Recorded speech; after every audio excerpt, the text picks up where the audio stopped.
septembre 2000 apparaît le site bonsaikitten.com. Le site se présentait comme le tutoriel d'un art perdu japonais consistant à élever des chatons dans les bocaux afin d'en faire des objets décoratifs à part entière. L'introduction du site nous dit ceci. Durant des siècles, les Occidentaux se sont extasiés devant l'art délicat des sculpteurs et artistes orientaux. L'une des techniques visuelles à émerger de cette tradition asiatique est la sculpture miniature. C'est avec cela à l'esprit que nous sommes fiers de vous offrir une version animalière de cette forme artistique, le chat bonsaï. Le site poursuivra ensuite avec des explications sur la fabrication de son propre chat bonsaï.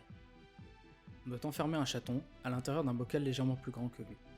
On doit ensuite le nourrir pendant des années jusqu'à ce qu'il ait la forme du contenant. À seulement quelques semaines de vie, les os d'un chaton n'ont pas encore durci et sont malléables.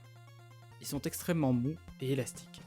En fait, si vous prenez un chaton d'une semaine et le jetez au sol, il va effectivement rebondir. Nous ne recommandons pas que vous essayiez à la maison. Le chaton peut rebondir sous les meubles et être difficile à récupérer, ainsi que couvert de poussière. Cependant, la flexibilité du squelette du chaton signifie que si les os sont légèrement déformés à cet âge précoce, ils peuvent être moulés dans n'importe quelle forme désirée. Chez Bonsai Kitten, nous y parvenons en plaçant le chaton dans un récipient rigide peu de temps après la naissance, et en permettant au jeune chat de croître entièrement dans ce récipient. Le chaton se développera essentiellement dans la forme du contenant.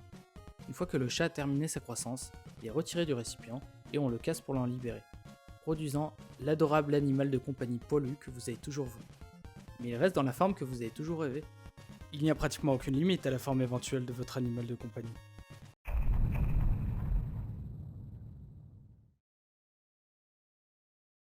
Le site, qui était évidemment un canular, n'a pas été perçu comme tel par une partie des internautes.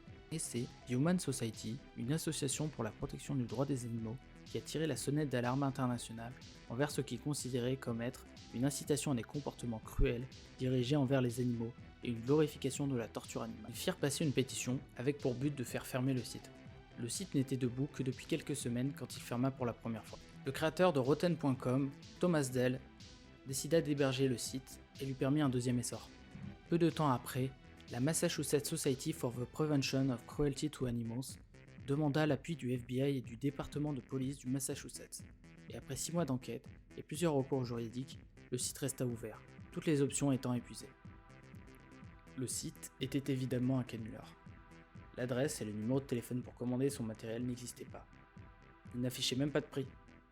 Et le Dr Michael Wong, créateur supposé du site, n'était qu'un alias.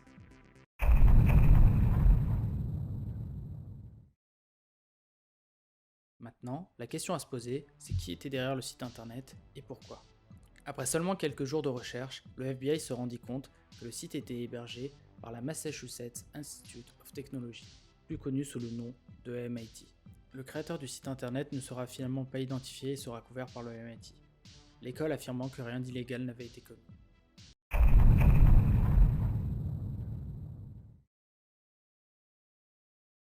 Sur quelques sites internet, j'ai vu la mention des melons cubiques japonais comme ayant été inventés suite au tollé du site.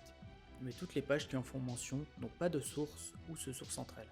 Pour moi, le site Bonsai Kitten aura surtout été une source d'amusement pour les forums des années 2000.